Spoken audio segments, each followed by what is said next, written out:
Welcome to VO Life, my video podcast, which aims to explore the world of voiceover through talking to interesting people doing interesting things. And today's guest does some very interesting things. So I'd like to welcome to the video podcast, Jeremy Birchall. Well done. Hello. Hi, Toby. Nice to be here. Absolutely. It's actually really good. We're pretty close in the world, as it turns out. And I didn't even know this until I scheduled the interview, but we only live about 100 kilometres apart, which is quite amazing. Yes, it's a stone's throw. It really is. Yeah, you and I will probably actually do the trek down to Auckland every once in a while. But, in this wonderful age that we've been in COVID lockdowns, we can actually work pretty much from home, which is absolutely. Fantastic. I can see a bit of a tech set up in the corner there with your microphone and pop filter. Yes, I've got the new Ultron, which is the Chaotica eyeball ripoff. Interesting. Yeah, right. I've got to actually sort of weigh it side by side. But you can't even compare the price. That is actually very cheap comparatively. Exactly. I'm sure that like the Chinese can come up with like a hollowed out ball of foam at a pretty good discount. Yeah, $400 US versus like $35 New Zealand. So exactly. Gosh, and you find it kind of works? Have you had a play with it so far? Yeah, I've had a really good play with it. Yeah, and I'm using condenser mic, so it's catching a lot of room sound, and I haven't set my studio up yet properly up here in the north. But it was a good happy medium to find something that would actually just make the room a bit deader. I was getting a few auditions coming through, and I was putting like everybody else. Once we don't have a full setup, I was putting the duvet over my head, trying to manage the script at the same time, and you're getting that rustling sound. But this is it. This is the start of actually building it properly now. Brilliant, yeah. And there's so many people I found, doing constructing home studios, even if they're not on the business end of the microphone, as it were, like even for meetings and for direction and stuff like that. It's quite distracting having that whole, ambience and rolling, the sound rolling around the rooms, etc. Because houses are very rarely designed for sound. I've just gone through the process of designing this. Is actually the first video podcast from my brand new studio that I've just built up here out of Hempcrete, which is also on my channel, the sort of process of building it. And the acoustics were a lot more challenging than I thought. I kind of thought I could get away with a lot more than I actually ended up getting away with, which you can find out about on that playlist. Yeah. But isolating from noise is such a tricky thing, and just controlling that noise in the room. But it looks like, that's a good temporary fix. Absolutely. And I did see some photos that you sent me of the studio, and I think it's looking pretty sharp. So thank you. I think also because we work in sort of a sterile, also cerebral but creative business, having a really good vibe that you're in that space is really, really important, because sometimes it can be a bit stressful. And if you can just sort of momentarily take your eye away from it and just go, oh yeah, that's good. I've built this and I've got this, and there's a nice Himalayan rock salt lamp sitting over there in the corner that is making me feel good. Yeah, it's, absolutely. And it can be like I remember way back to the first episode of this podcast, and I talked to Susanna Kenton, who's a very talented international voice artist based in Christchurch, and she was talking about how like having a little sort of trove of objects around you in your studio that mean something to you, because it is voiceover has to be an intensely emotional thing at times, and it's quite exhausting emotionally. So to have all those centering objects that kind of like ground you is actually really important, I think. So it's nice to have those little tomes. I agree. I think they sort of ground you on a subconscious level as well. Because often it's a lot of breath work, the voice. So you often get into a very heady space, and especially the work that I do.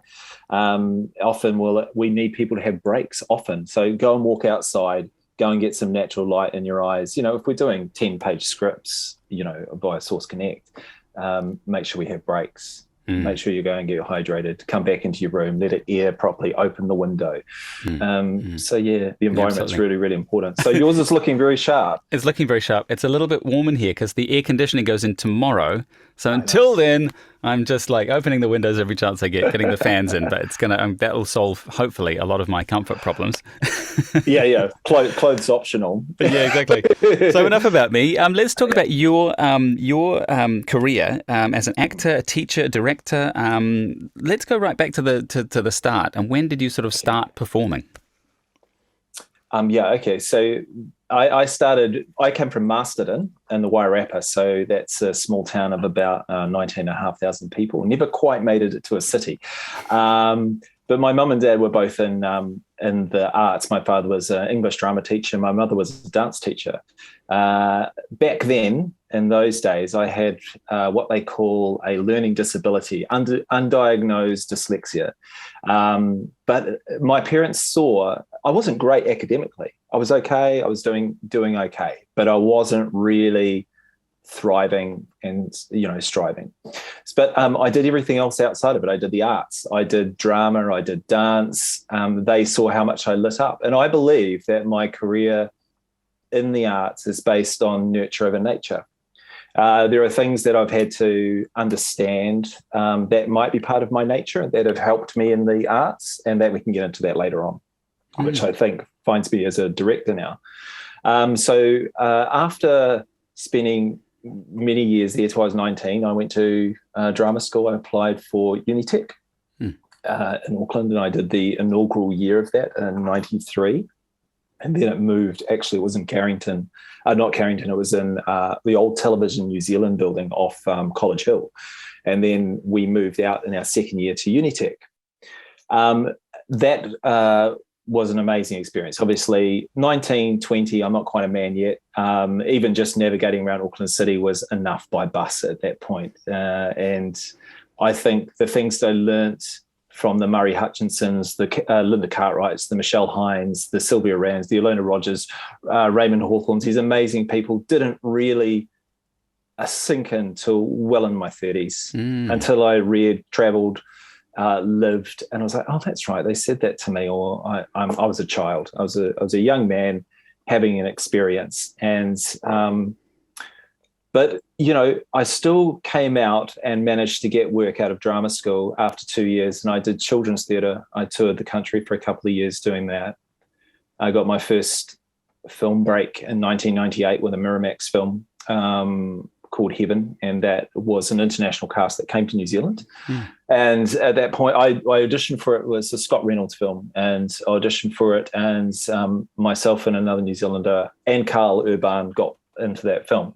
And that was sort of the start of my pure love for acting for camera. I mean, this is the good old days when it was 35 millimeter, like you load a 3.5 minute mag, and you go, okay, we're going to load a new mag, and every moment counts in film. It's expensive.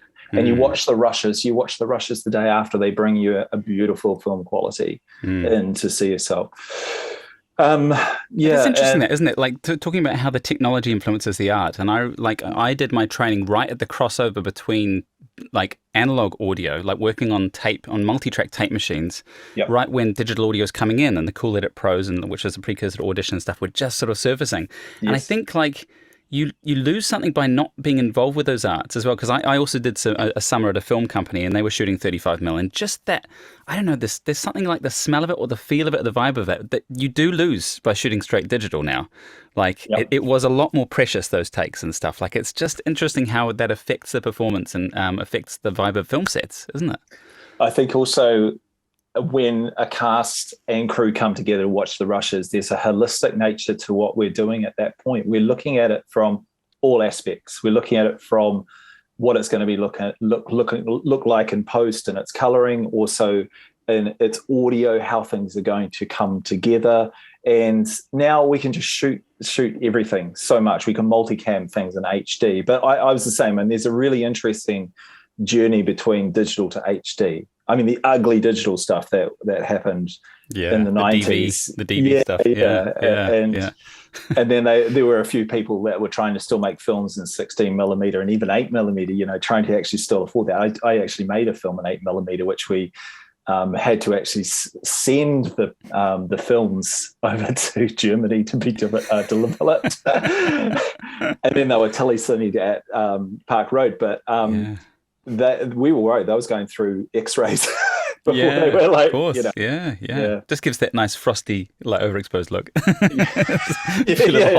in the completely blank as you watch it. But I digress anyway. So like you, I've had. I'm 48 now, but I've had a very varied career throughout the stage and film and television, and I've had some what perceive as big breaks. and you say you've had your break. And what used to happen in those moments was, oh man, you've had your break, and it was like you made your first film.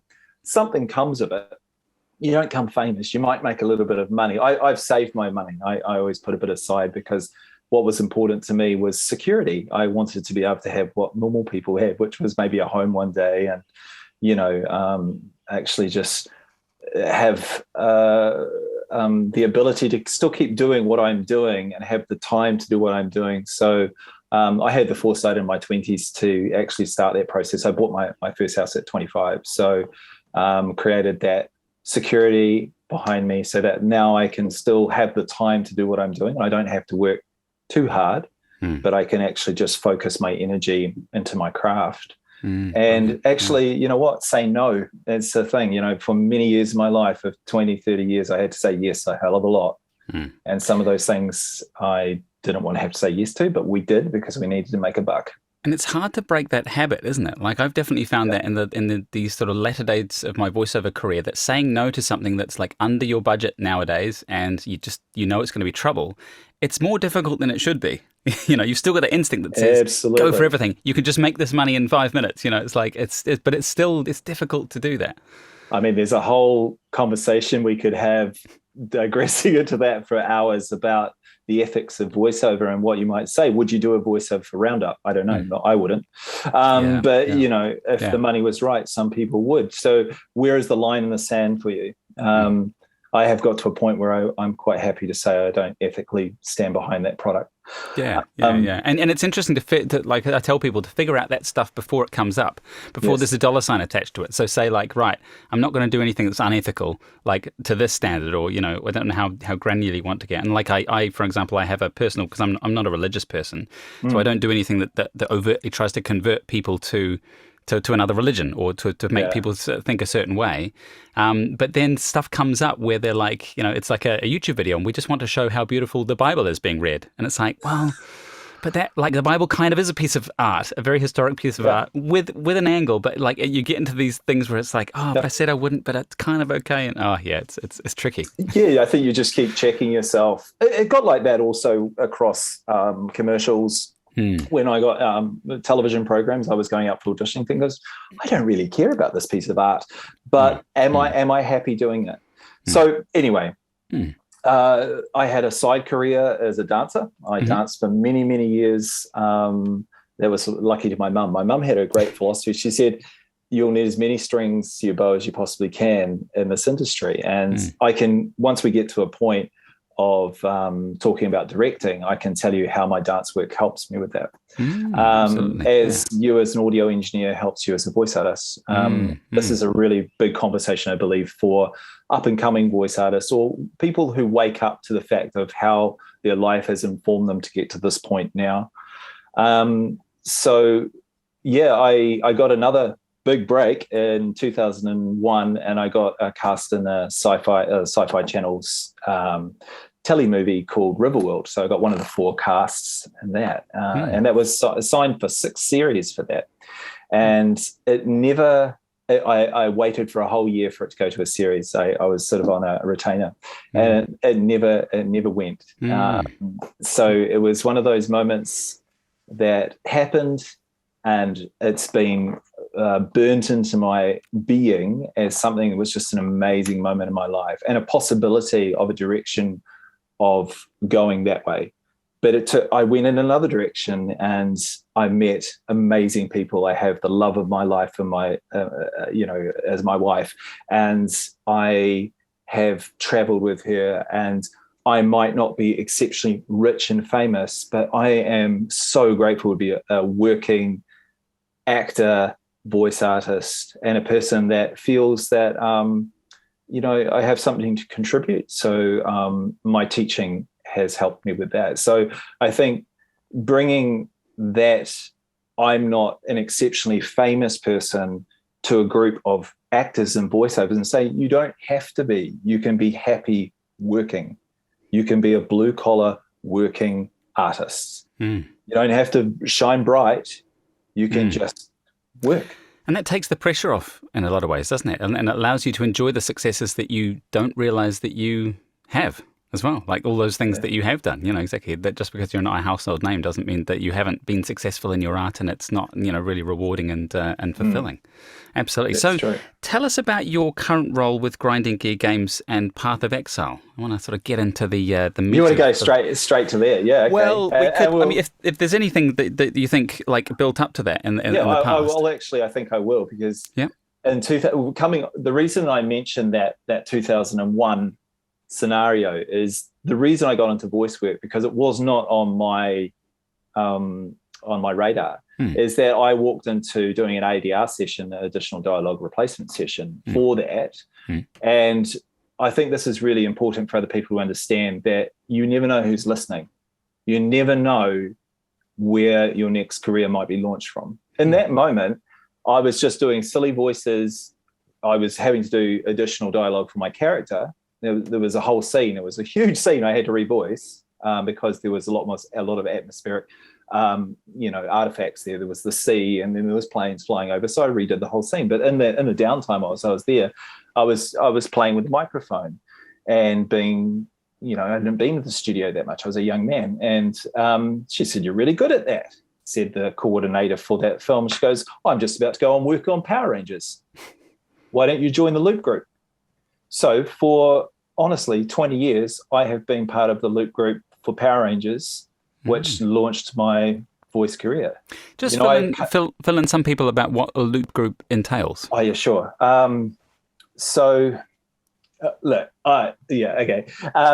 Because I've got lots of analogies for this. I was just wondering what I want to choose. Which one is?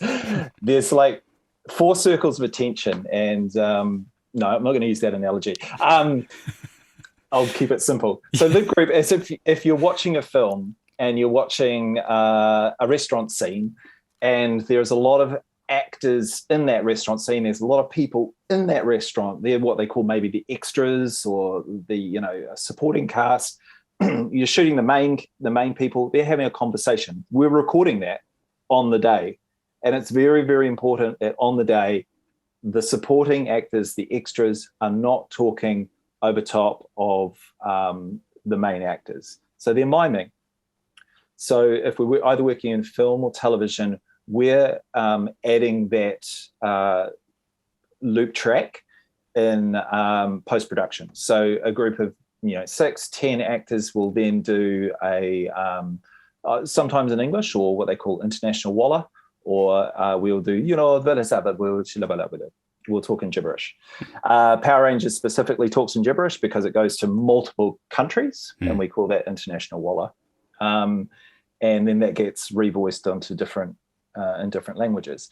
And there's an art form to even that. Things can't sound like God, things can't sound like Allah, things can't sound, so they listen to it. If it's something like Disney, they'll go through and listen to all the loop tracks under that. So there's someone out there that's going to use some fancy plugin to distill just the hubbub and find something wrong with it. So basically exactly. It's like hubbub creation, isn't it? It's like custom hubbub. It is. Yeah, right. The Loop group is more than just that. I mean, when I said my dance career, I didn't realize this until many, many years later. And I said, that must be such a massive leap. Why your dance career has helped you as a voice artist? It's because I used to watch lots and lots of stunt scenes and revoice them. And time was the essence. So we'd watch, a minute and a half of a pure edited final lock scene of fighting, and myself and another person, I'll be him, you be him, and then we would just go watch it once and then voice the whole thing.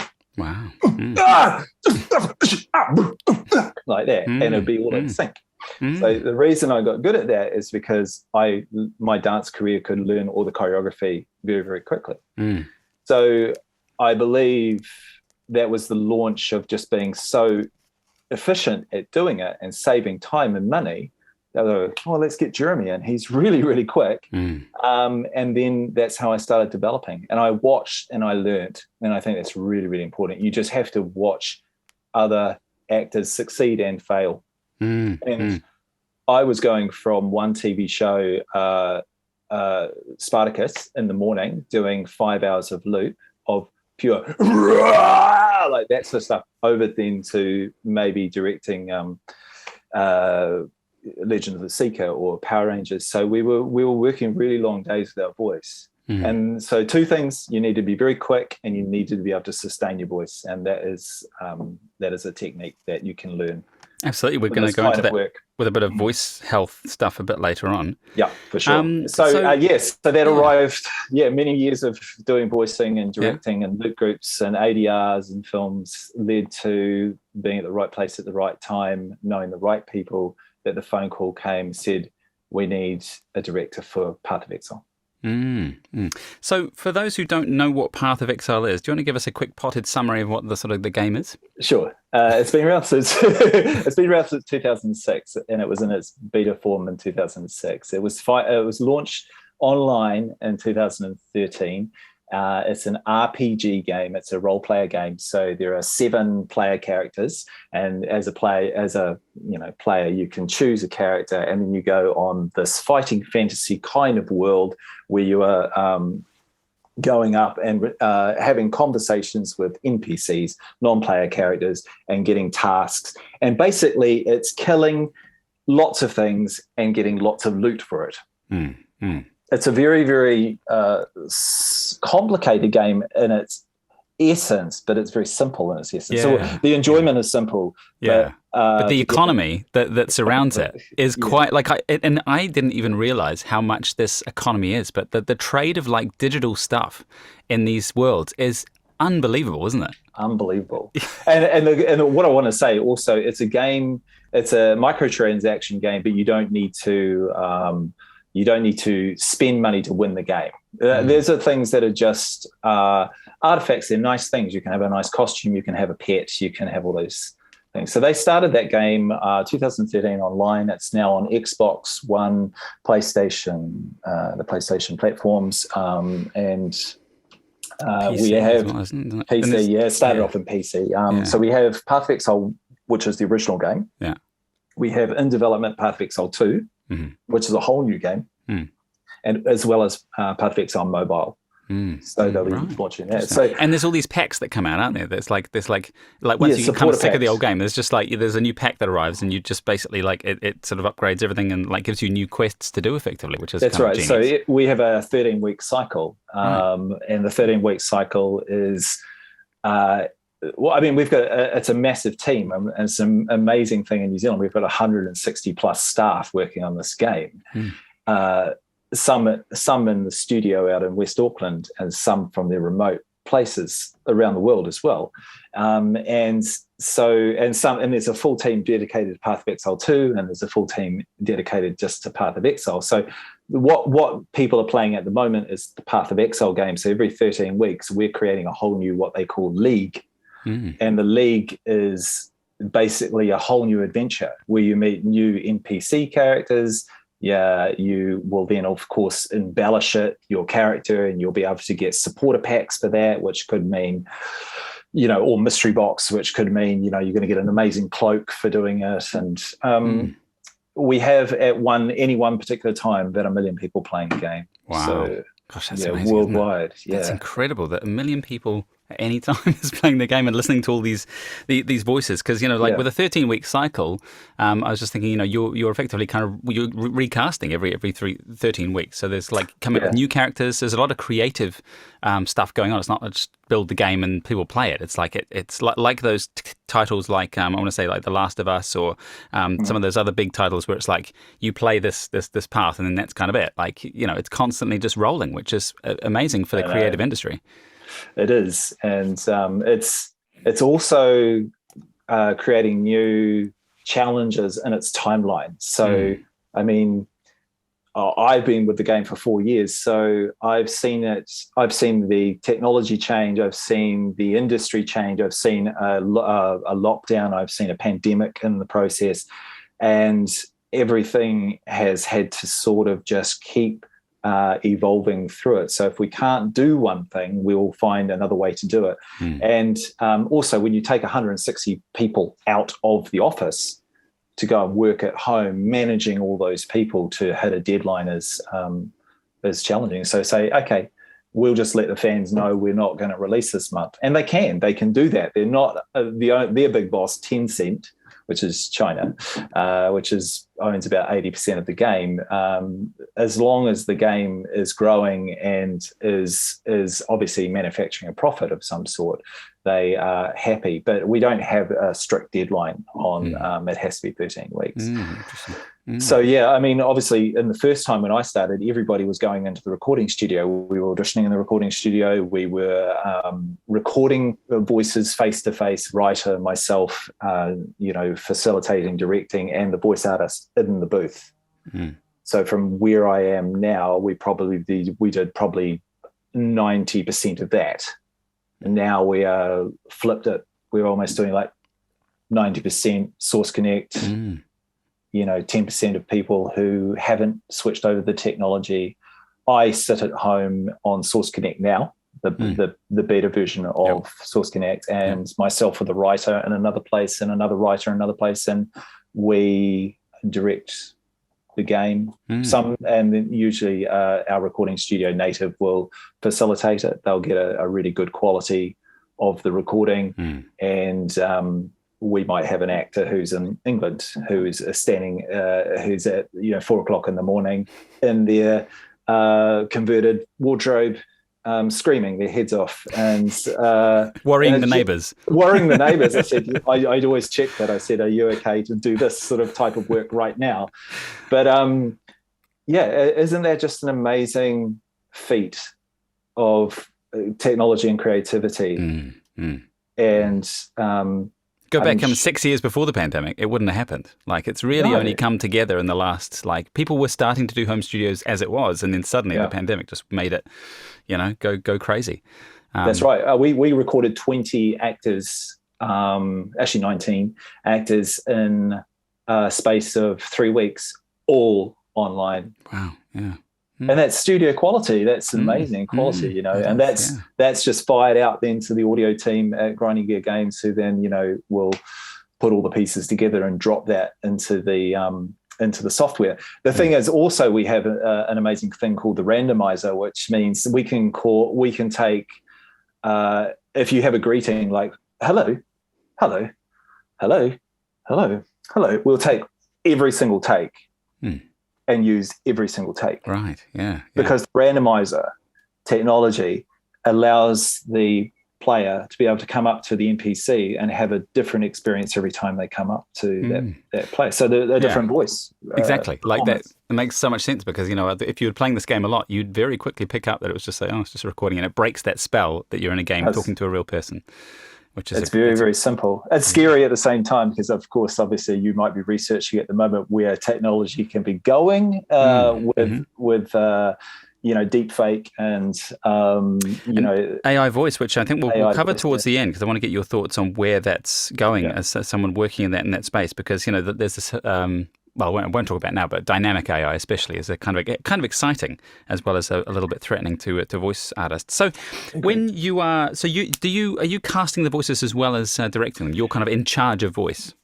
My technical sort of position is coordinating and directing. So the process goes like this on a day-to-day basis. I will get a brief about an NPC character, and then I will break down that brief on paper and take the important piece of information for the voice actor out of it. So a brief sort of synopsis about who he is.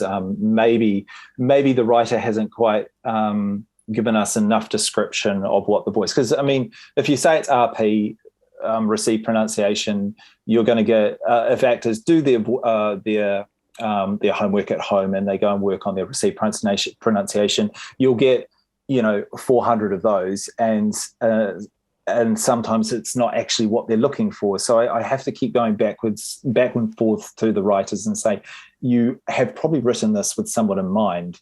You want a Liam Neeson-esque, or are we doing a northern accent, or are you open for interpretation? So I've got to make sure I relay this to the agents and the voice actors so that they can have a little bit of a window to sort of narrow that in, or a bit of play. And I say, I'll have two takes of that. So that brief has to have the accent, the age, the characterization, and sometimes a bit of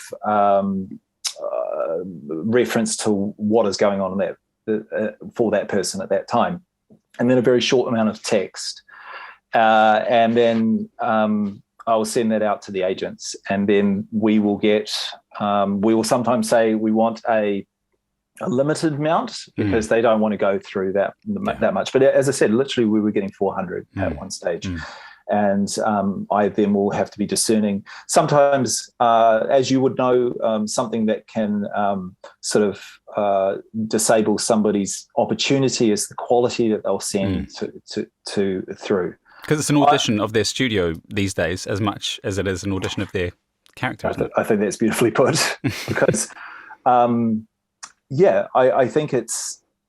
Look, I'll speak very plainly, and that is that the beauty of actually when you see somebody in person and they walk into the studio and their demeanor and their professional work ethic comes very, very clear quite quickly. And sometimes you'll just go, I've got to spend 5 hours with this person and we've got 10 pages of script. I can't let this audition go through because it's going to become very, very difficult for them to be able to sight read a lot of material, because we often will not have the scripts till the day before. And that's really tough. I'm trying always to get scripts out for voice actors early, always. So they can at least get familiar and they don't have to sight read necessarily. Yeah. Yes, that's right. And I think that's fair, but it's not always the case in gaming, because the mechanics play a massive sort of, what should I say? They actually drive it more so sometimes than just what you want to have as a narrative. It's like you can say something, but it won't actually be feasible within the mechanics of the game, because the mechanics just drive it, and everything that's written around that sort of lore. Right. So I will often say, okay, the script's changed, and here it is, and you're going to the studio, and I've booked it out for 4 hours. So when you start adding up that kind of money, when it's studio time and my time and everyone's time, we've got to be kind of really efficient. So it's sometimes quite obvious if actors are very, very nervous, and I can tell that they're nervous, and I've worked with them before, then you can see that they're just not having a great day. And then some people just come through and blitz it and have done so much work on it. And then on the day when you get them in, they're like, this is just not the same sort of work flow.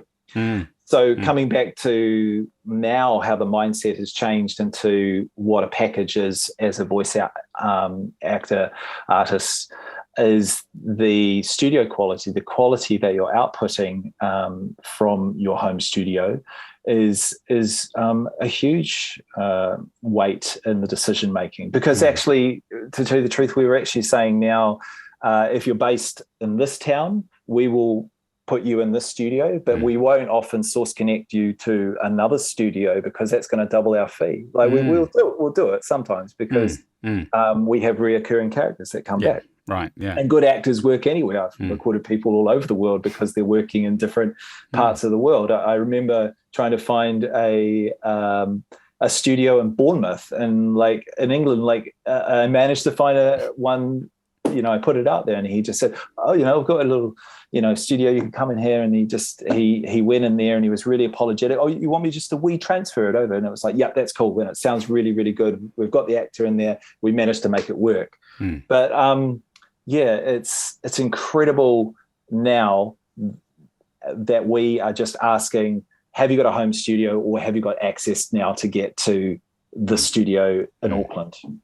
Because we don't really want to double our fees. No, exactly. And that makes perfect sense as well.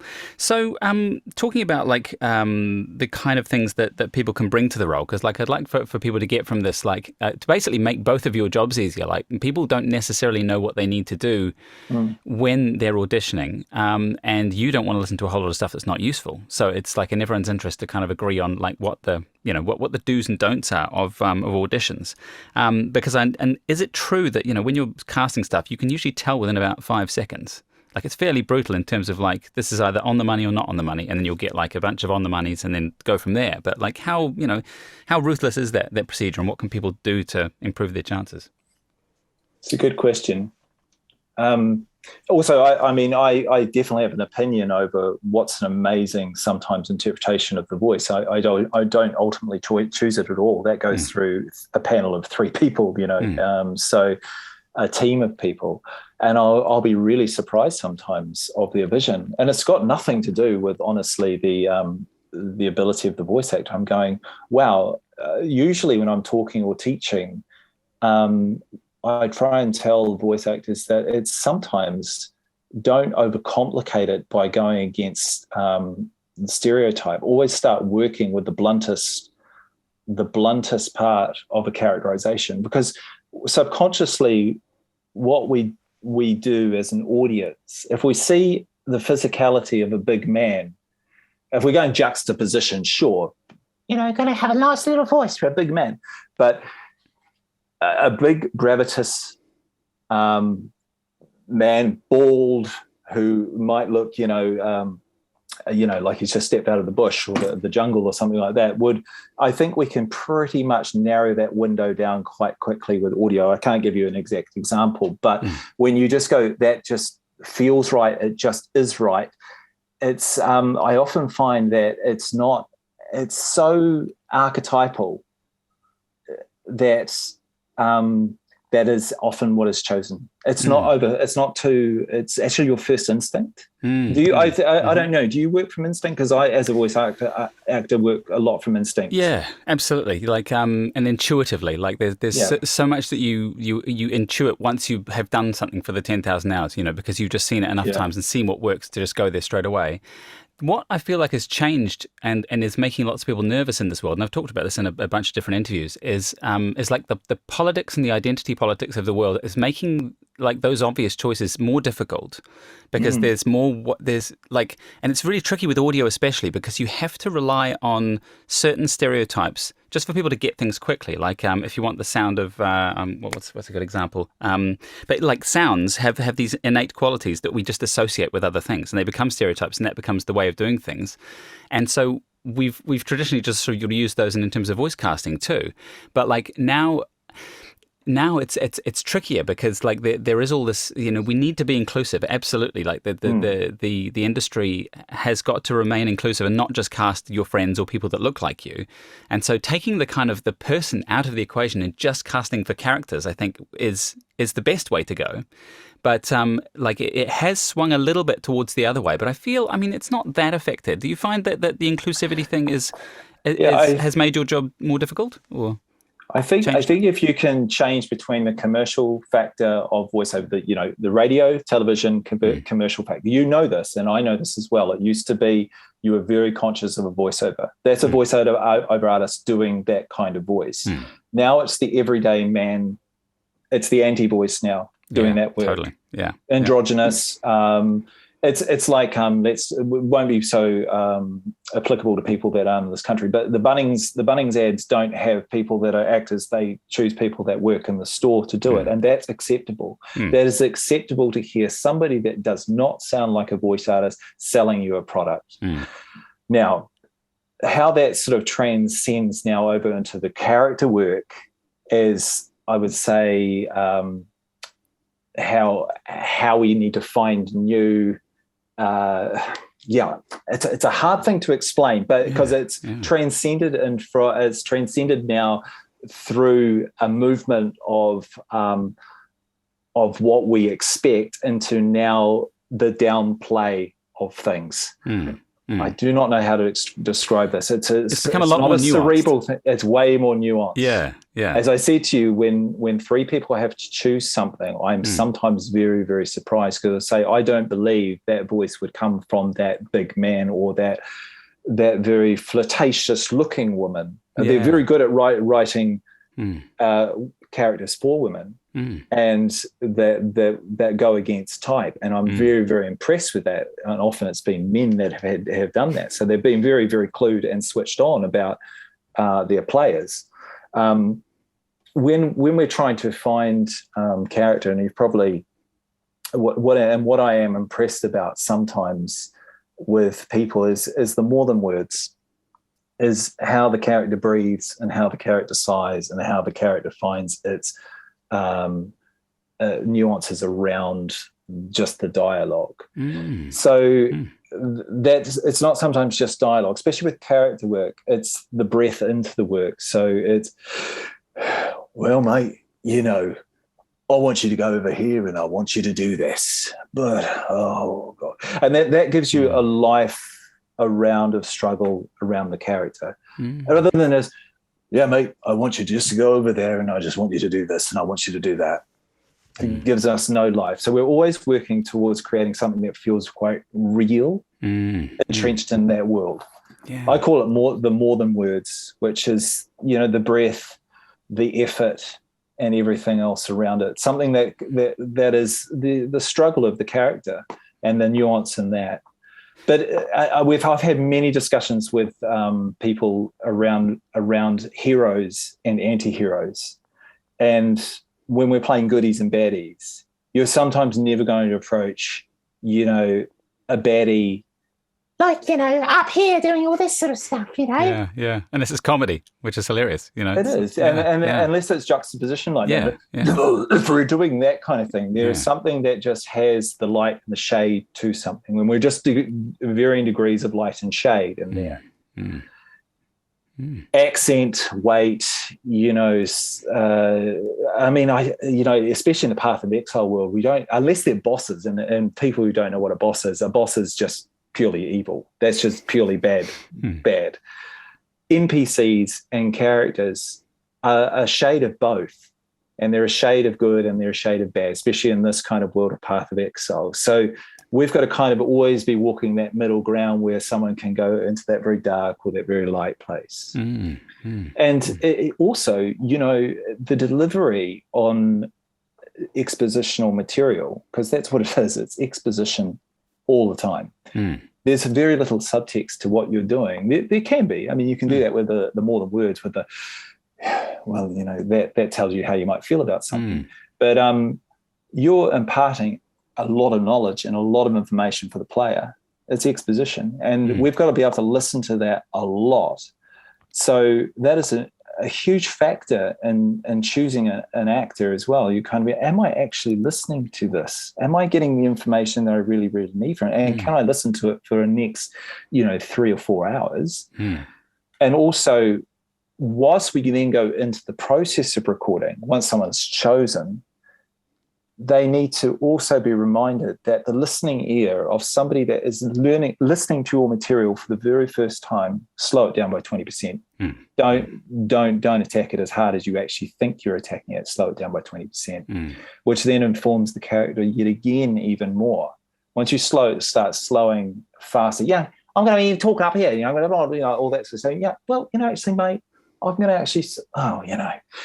Creating the more than words stuff in there, or the little ticks, really slow that exposition down, and it becomes listenable rather than just. Yeah, and I've always said, like, in terms of adding, well, it works with adding gravitas to the read, but the slower you say things, the more important those things become. Like, and so if you want to transmit that feeling of like this, you need to remember this information, then slowing that down goes a huge way towards that.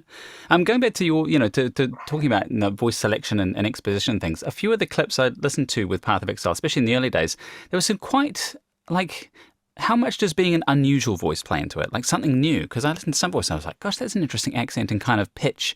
And you meet those people in everyday life who just you meet them and you go, gosh, you have a really interesting voice. Not necessarily easy to listen to or whatever, but it just stands out for some reason. And I've always kind of been interested in that in terms of trying to hoover up certain traits to then apply to characters or apply to voiceover in some way. How much do you bias towards looking for different voices that aren't just like, I have a sword and I'm going on a journey? Yeah, well, that was lovely done. That's right. Well, that's our hero's archetypal voice. How do we find, there's 10,000 of those, and how do we find? I think the first thing to acknowledge is that everybody has a unique voice, a unique timbre, a unique delivery, and don't think you are anybody else. You are so unique in yourself. Sometimes your first delivery of who you are is not like anybody else. Some people are amazing mimics, and some people are really, really good at actually doing somebody else's voice. I think personally, there's so many factors in doing this kind of work. First and foremost, when I personally approach this work, is the sustainability of the voice. That's the most. You've got to talk about the practicality of it. If you know you're going in and you're using glocal stops and gravelly voices or something that does not sit naturally with you, you will probably not sustain it, and you'll create nodules for yourself, and you'll have a whole heap of issues with that sort of stuff. So that we'll probably talk about vocal health later on. But that's the first thing that I would probably say to an actor that came in and gave me something very, very unusual. Is it sustainable for you? Because we're going to work hard, and you don't want to feel at any point your instrument's sort of failing you. If you feel that in a session as a voice artist, it's the worst thing, especially 15 minutes into a 2-hour session. You're just like, how is this going to work? And it is so. You're right to put the number one, because if you can't do it for that long, you can't do it. It's it. No, I think, and then I start seeing. I've seen it myself, and I start seeing the actor. They start clearing their throat. I was going to get myself a drink, just a second, and it starts affecting their work, and they become very, very apologetic. And we as New Zealanders, we're self-deprecators. We're the worst. We're professional self-deprecators. So if we feel like we're failing ourselves, we're failing the whole world, so we become exceptionally apologetic, and that wastes time in itself. We have to keep reminding each other, you're doing a great job. It's okay. It's all right. Take your time. And you've got this. That's what we have to do as New Zealanders to each other. Unless you're dealing with Americans and other people, they're very brash, and what you see is what you get. That's it. So that's the first thing that I look at, the practicality of it. The second thing is that is it believable? Because text when you marry text and voice together. I've heard some amazing voices that are so incredible, but I do not listen to the material that's coming through. I first and foremost go, wow, that's really cool accent, or that's where that's placed, that voice overrides what is important, and that's the performance of the piece of the material. So that is something that often will be is an instinctual thing where I kind of go, I'm getting hit with a voice. That is what is actually being demonstrated to me first. It feels like a demonstration, and it's not connected to material. It feels like a performance. Like you're not the person; you're trying to be the person, sort of thing. Yeah, that's right. Yeah. That's right. And I think we have a limited amount of truth in us, and it's just trying to find those slight slides of our voice, whether it's high and low, or how it's elongated out, or the accent that we might put on top of it, and its subtleness, or those little ticks that we might have that make someone really, really interesting. So yes, those two practicalities. First, is it sustainable? Is it believable? And then when it is connected emotively, when you do believe it, when it's a really, really interesting voice and someone brings you something that honestly, we're working with a two-dimensional piece of paper of a character and someone's rendering of it. What are we taking from that? We had a character just recently where I taught this and I said, let's look at this character. Let's look at him. He is scarred. He has lost his leg. He has issues. What makes him, he's got a mohawk, but he's got something about the curl of his lip. He looks like he's angry. Does he carry a chip on his shoulder? So when we sort of say, well, let's give a delivery, which means you have a chip on your shoulder, I don't approach it just purely as a voice. I go, what is this person's history? So, if that, because I've got a chip on my shoulder, that might just bring up my speed of everything that I do, or I have a wall that's in front of me. I think that informs the voice. It's the same with, if we go for the woman that might be flirtatious in any particular way, that, if we're only looking just at an image, and therefore she's an adventurer, and then she is well equipped with the compass around her band, or she has a sword, or she looks actually really, really prepared in life. She's not dirty as a person. She's not scarred as a person. What Is she my educated white collar versus blue collar? That can inform your accent as well. So there is so much information that you can garner just purely from an image. And I think there's a lot of research just in that. That's really interesting because I've looked at images, but I've never used them to that extent. And I think that is such a useful piece of info to really like, what can you pull out of this? Because someone has spent a long time in bringing this character to life, like you say, apart from the brief, like, graphically, and they're incredibly skilled in their own way. So like borrowing some of that and really pulling out little traits that you can add an affectation or a speech impediment or something that's going to sell it is fantastic advice. Absolutely. I think so too. And I think that's just what I've discovered by listening to, 100 people give me the same thing, and it's just, and sometimes also you would know this too, Toby, that sometimes you've just got to have some tenacity. If you're auditioning, you've just got to be prepared to lose it by going, I believe in this. I believe who this person is.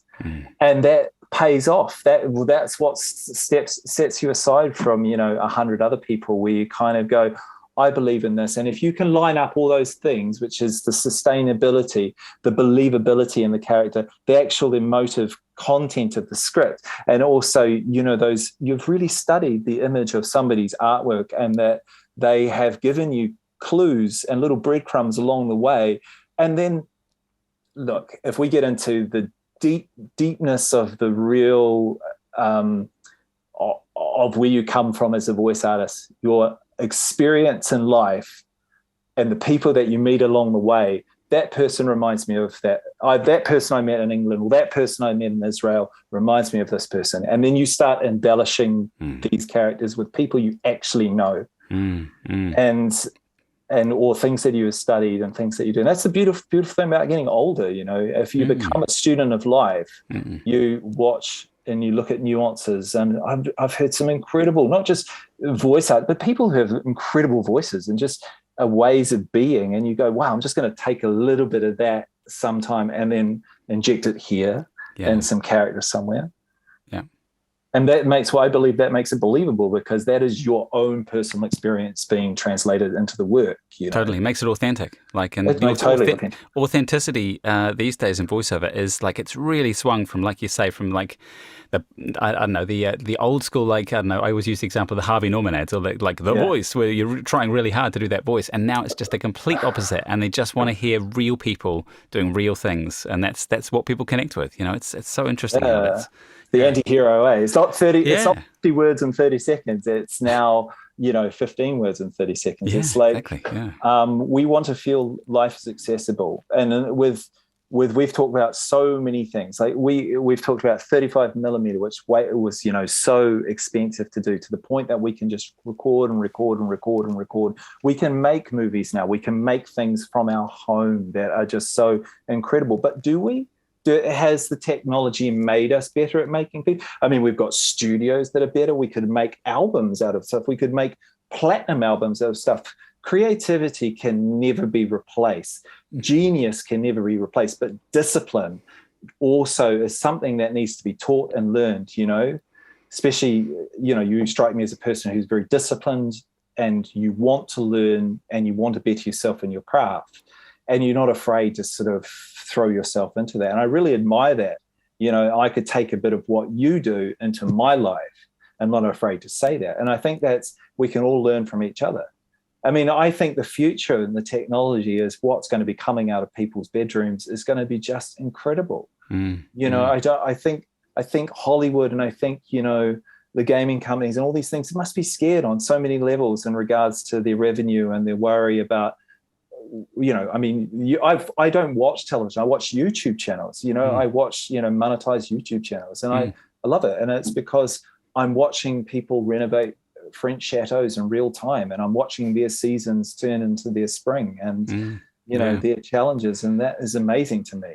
Yeah, nothing replaces a good idea, though, like you're saying, and a well-executed good idea. That's that's when you're coming up with characters, it's exactly the same thing. It's an idea, and take so much from that whole, idea of getting all those things in a line and then adding real parts from your own life. Like it's, that because you hear so often that people talk about life experience being so important for that.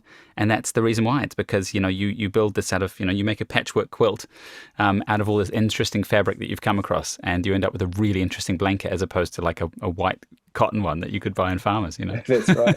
Well, as I said to you, I think when I was 19 and 20, all those tutors, those amazing people that I had, it didn't hit me till I was 30, their information, because I'd had life. I'd fallen in love. I'd fallen out of love. I'd had all these things and these experiences, and just meant so much more. Exactly. Cool. I know we're kind of reaching the end of the hour, but I've got a few more questions, and if you're up for it, we'll go into it, because this has been such a great chat. The first thing on your list there was voice health, and it is challenging for the voice. I mean, character voicing. I've done a lot of commercial work. It's kind of where I sit as the commercial sort of corporate end of the sphere. I've done a few games, but the games I have done, I found really quite challenging from just like the athleticism required from the voice, because you don't really get that in commercial, because you're only doing 30-second reads. It's usually just kind of like a radio-y kind of voice, and it's not finding the edges of your voice, which you have to do. It's more like a 100-meter sprint, the character stuff, or it's the same kind of like trying to find the edge than it is doing the comfortable reads. So how do you sort of help talent with that? Like the length of sessions, shouting is a big one for me. Like I just refuse to shout these days. I haven't actually done the work to learn how to shout, and I know that is a thing, and I should actually do that because it probably broaden my abilities. But what's your advice for length of sessions and shouting and stuff in terms of voice health? Look, this is where I've cut my teeth since my 20s, trial and error. And also I had an amazing singing teacher who trained at the Boston School of Music. And they were, in the good old days, back in the, a few decades ago, they used to put cameras down singers' throats to actually look at the mechanism of their vocal instrument. And so she imparted some incredible knowledge to me about rotational body technique and of the engagement of the body with the voice. And that has sustained me through my career of 20-something years now in vocal health. I've lost my voice from using it for maybe 6 or 7 hours, of pure shouting and screaming and monster work. But the recovery is quite quick. That I think to put it in its simplest terms at first is to actually think that your body and your voice cannot be separated. They are together. They need to be engaged. Regardless if you're gesticulating through your 30-second read, or you're doing commercial work, or you turn your head, or you have a way of doing it, you're engaged physically in some way. Now you take that to the extreme. You might work on one side of it, and I work on the other extreme, which is pure, like for lots of periods of time. You will walk out of those sessions if your body is not sore, then you've worked this, not right. this. Interesting. Yeah. It's to do with the lateral muscles, and it's to do with a rotation of the body, and it's to do with the position of the body. Now, what they did is, when watching singers of different sort of disciplines, whether that was rock singers, they would analyze their body positions when they were achieving certain notes, so that they knew that if they went into the jazz bars, that when certain singers were trying to get a certain tone and a certain sort of feel about it, they were on their front foot, relaxing the larynx of the throat. And when rock singers wanted to hit the high note, they would hit their back foot. They rotated the microphone down, rotated it down, turning the lateral muscles on, and it's going, they're going back into their back. You can watch rock singers who do it. The ones who lose their voices, and they're not very good at it, they'll lose it throughout the gigs, but the good ones will go on their back foot on the high notes and sink down in it, rotate the microphone down, and then let the note go. So when I go in to do a Spartacus session, or I go into do a Power Rangers session, if I'm engaging in that kind of work, monster work, I need to go, what first and foremost, when I'm looking at the script or my cue points, what specifically am I doing, and where does my body position need to be, and what am I engaging in. Hence the dance training. Hence the dance training. It's really pretty important. And the mind, body, and spirit is very, very connected in whatever we do. If you can align everything up and understand that we are doing it, we can do great things.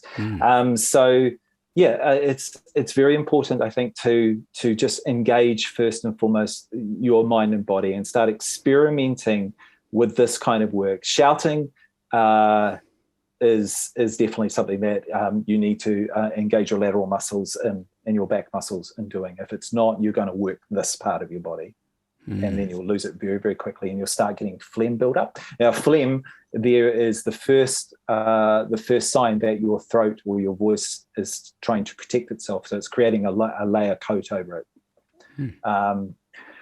Then if you do, unfortunately, do it incorrectly for a long period of time, you can get nodules on your throat, and they will have to be, they don't often turn into being cancer, but they just have to be surgically removed, and it takes a bit of time to heal from that.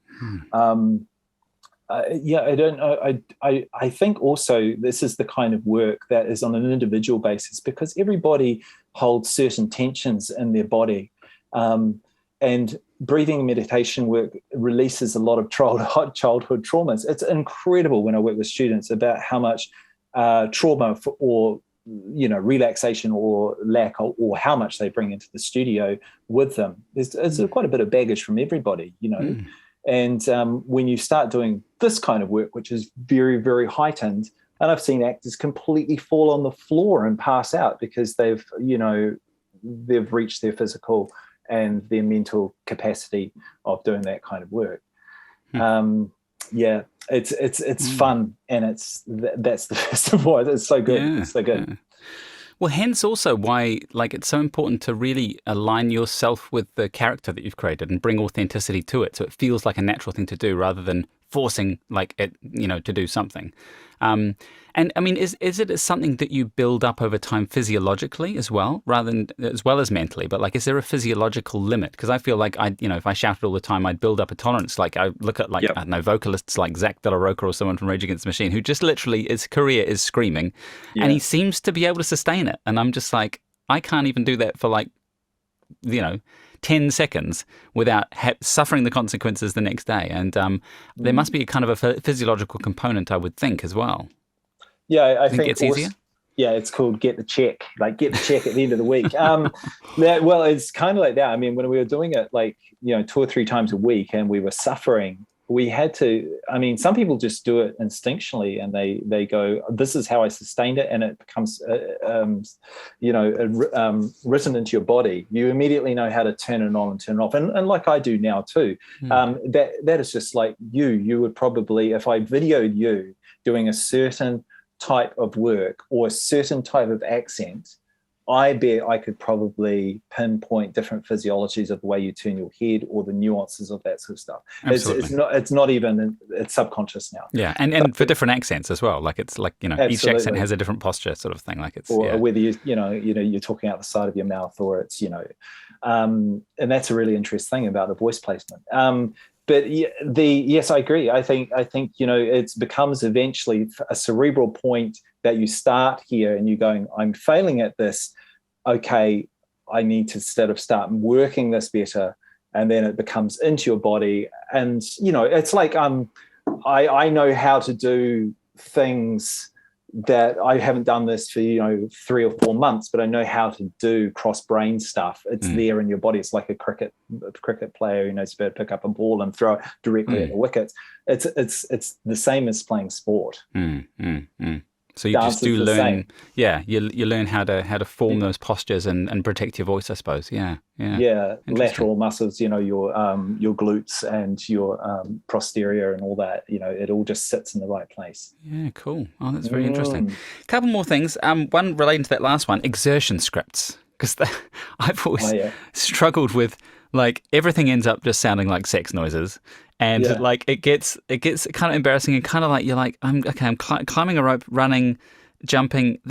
There's what actually differentiates those things together? Is there any, like, I mean, there's hilarious moments I'm sure you could recount from exertion sessions, but like, is there any advice for exertion sessions for people that haven't done them before? Yeah, I mean, I've done lots of different TV shows where we go and do fight scenes, and they all sound like an orgy, and we've done an orgy that sounds like a fight scene. It's yeah, and that's hilarious, and then someone will point it out, and then we all have a bit of a laugh about it. I was the lead actor's writing and efforts double for a whole TV series. So he was too busy to come into work and do those parts of the post-production. So I was employed to be his writing. And that sounds like, when you're riding a horse, it sounds like you're humping somebody, honestly.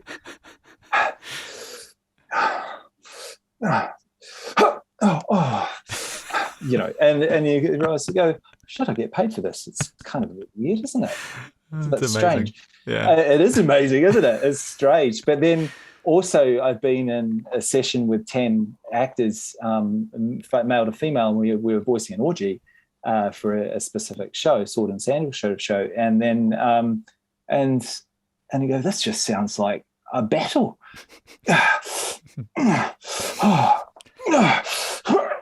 They sound like strangling somebody, but sex and death are not that dissimilar, really. The circle joins up. Really doesn't it, at the end? But yeah, there's been plenty of embarrassing moments for sure. Yeah, especially when two people, you have to walk up with another woman, and you've got other people around you, and a counterpart, and you're going, "Would you two just voice the sex scene?" And it's like, shit, we're getting paid for this. This is so weird.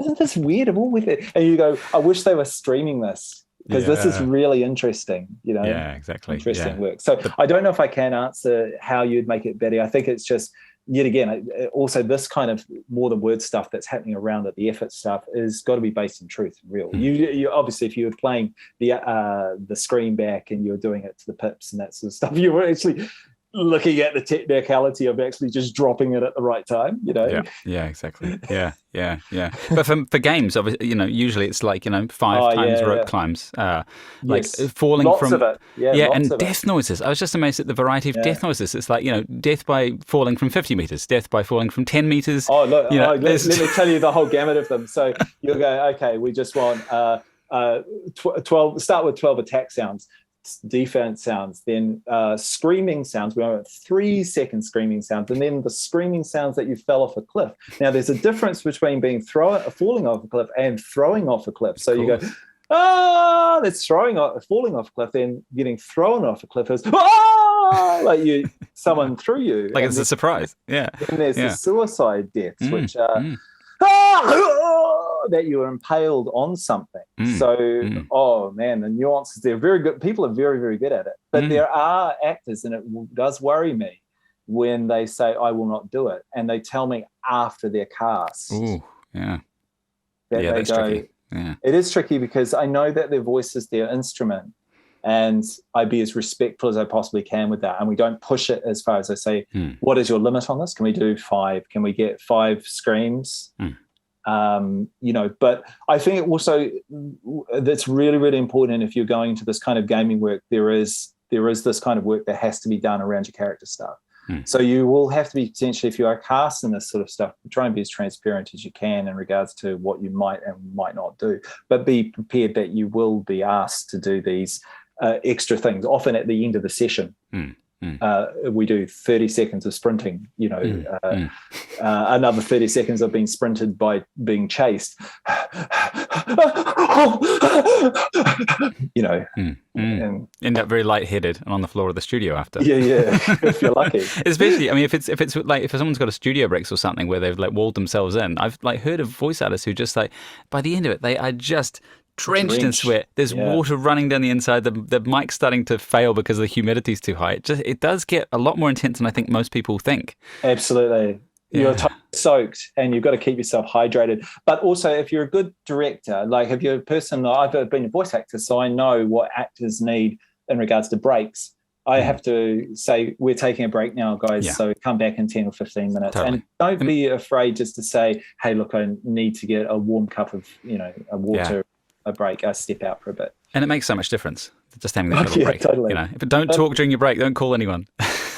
And if you're an Australasian, we're as I say, self-deprecating. You okay? Yeah, I'm all good. Yeah, let's go on. And of course, it starts affecting the work. It does. Just it's okay. Yeah. We've got 5-hour sessions. If you're looking at the time and you're getting 4 or 5 pages in, it's fine. Yeah, it's good. yeah, exactly. That's all good. Yeah. I'm feeling a bit like that now without the air conditioning in my studio. I'm just like almost drenched. But one more question, Sure. something we touched on earlier and we said we'd cover, is the role in the future of AI in games, because it's all very well recording, going in and recording a stack of lines because you want to cover every eventuality, especially like for AAA games, which are kind of like, they're not, role play games. They're kind of on a course, and there's all these people you have to meet, and there's all these different eventualities. Obviously, the ultimate would be to have like a what they call a digital first AI, a dynamic AI, so that basically a chatbot within the game can come up with new lines every time. Like, there's no limit to the amount of new stuff they can come up with, and then voice it within the game. This is kind of in the, I'd say, 2 to 5 year out. Is there anything that you think that AI will change games or change the voicing for games? Do you think main characters and NPCs will still be voiced by humans, or what do you reckon? That's a really challenging question, because I want to say no. I want to say that the authenticity and the emotions that a human being can bring is always going to be very, very important. But the technology is so good now that I think you might know that Adobe Audition had released a piece of software that could deepfake someone's voice. So it can take your voice, and then I could speak through your condenser mic, and it would replicate your voice. Now, they pulled that technology immediately, because it was obviously very, very dangerous. Because I could get Joe Biden. Exactly. Yeah, it becomes very problematic very quickly. It becomes exceptionally problematic. That technology is there now. So that's, of course, the scenario of a human replicating another human's voice. I believe that we will get it so good, it'll be based on the engineer's ability to create nuance within the software and the decisions that will be made. Eventually, I'd say within 10 years, the AI will be able to replicate the nuance of human characteristics. And contextually pull that from the script, possibly. Absolutely. Like actors do. And I mean, everything that is happening right now in our technology, whether you know it or not, is being recorded, is being observed and filed. And I'm not saying it's ripping me off, but it's studying human beings. And human behavior. The data is there, isn't it? Yeah, and it's what we do with it. Yeah. So the big question, I think, is another really interesting thing. What do we as voice artists have beyond this technology? And where does our creativity sit beyond it or with it? What are we going to do with this technology that helps us? And what other forms of creativity are beyond gaming, beyond voicing, commercial documentaries, trailers, whatever, that could be our future work? And because I believe people will cut corners, and I believe they'll cut costs. I think that is something that is part of the paradigm not too far away from here.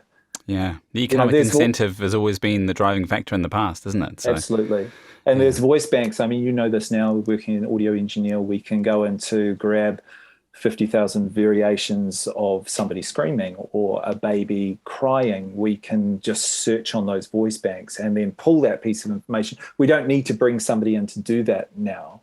We can just pull those libraries together. And within the software of editing, what we can do with that, we can stretch things, we can record things at 96 kilohertz, we can drop things down, we can it's fascinating. It's so fascinating, and I am in awe and terrified of it at the same time, along with the rest of us. Yes. I think you might feel the same way. I don't know what your perspective on it is. Yeah, what do I feel about it? I think I do think that there will always be, a bit like how vinyl records have come back, there will always be a place for some voice artists, but I think that, especially in the areas, I mean, even starting today, there are so many areas where you probably don't need a human to read it out. Like, those kind of travel announcements and things that are purely transactional, or they don't need emotion, they just need the words in the right order, and it's bespoke each time. So it's kind of impractical to have someone voice every possible thing. It's just like Siri and Google Home and stuff. When you say okay Google, you couldn't have someone record that script because the script would be infinitely long. So it's interesting that the AI voice has had to rise to create that technology. And I think there's probably other areas that we don't even realize exist yet, because we didn't realize that was a thing 5 years ago, and yet it's everywhere. It's completely it's just in our faces all the time. So it'll be a very interesting area. I like to think as well, like you, that there will be parts that can't be replaced, and I've got these beautiful stereo monitors that I got a long time ago from like 1976, and they sound better than the ones that I got from like a couple of years ago. And it's like, because they've improved on the technology, but that's not actually what we want. What we want is like the soul of those old speakers. It just sounds better because someone put that much more time into it, and it wasn't designed on computers and stuff. It's just got this kind of vibe around it, which I'm not sure AI can get vibe yet, hopefully. That's right. But that's right. They can't replicate vinyl, can they? Because it hits a lower frequency, doesn't it? Yeah, and just all like I've had a previous life as a documentary filmmaker and photographer, and like the old lenses are the best because they have these inbuilt flaws which change the light in a certain way, which the new lenses look totally flat and clean and perfect. But we don't want perfect. We want color, and we want something that makes it different to reality. And I feel like that's kind of why, old vintage lenses are sought after and old vintage monitors, because they add this color that you kind of can't fabricate in a way. So, and like shooting on film, going back to the start of the interview, you're shooting on 35mm. It has these very subtle things, like when stuff moves across the frame, there's that blur there, which you can simulate. But it's also got like when you stop filming and it starts blowing out all of those colors. Again, you can simulate it, but it doesn't look as good as the real thing with the 35mm. Right. So, yeah, I think this is a really interesting conversation, and I need to think about it really deeply. And I'd like to have a conversation about this technology, sometime in the future with you again, and see how much, because things got so quick, so fast. Things that like I can't even keep up with it at the moment. Eh? No, exactly. Yeah. I just saw that the other thing. They're just saying that they're trying to release the digital wallet thing. That was just in stuff the other day. We're going to get. This is the biggest thing that was since EPOS. They said, by the way, everything's going off your card now, and you're going to be doing it phone transactions from your phone. Yeah. And then what's the next step? The chips in the wrist. That's what it's going to be. Because not everybody in certain generations are going to be very good with their phones. So, yeah, exactly. I know people who lose their phones all the time. Wouldn't be very good. Yeah. Well, that's your money and your ID and everything in your phone. Well, it's been absolutely fantastic to talk today. We've covered a lot of ground. And anything that we didn't cover in the interview that you wanted to close off, or? No, I'm a typical Kiwi self-deprecator. So I'm a sensitive person, and I think that just really works well with my career and what I do. And also, hey, with with AI will never be sensitive. Will never be as funny. Will never be as deep. Will never be as flawed as we are. And that's the beauty. How you go, oh wow, isn't he so flawed? When that's that in the future, that's what we're going to think is such an amazing thing, eh? Yeah, exactly. Yeah, we have arguments. I'm more flawed than you are. He's so real and flawed, Toby. No, that's good. Awesome. Lovely to catch up, and you're doing great work there. Fantastic. Thanks, mate. Cheers.